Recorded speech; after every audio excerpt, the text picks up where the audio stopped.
Enең деп сөгүнгөн эркектерге тийиштүү.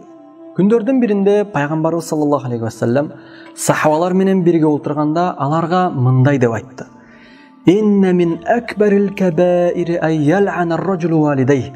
Чындыгында эң чоң күнөөлөрдүн бири адамдын өз ата-энесине каргыш айтуусу. Кыйла я Расулуллах, кайфа ял'ану ар-раджулу валидей?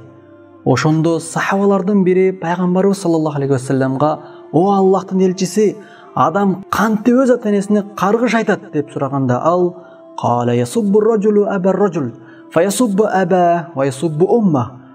Адам башка адамдын атасын сөгөт, анан ал каяш айтып, анын атасын жана апасын сөгөт деп жооп берди.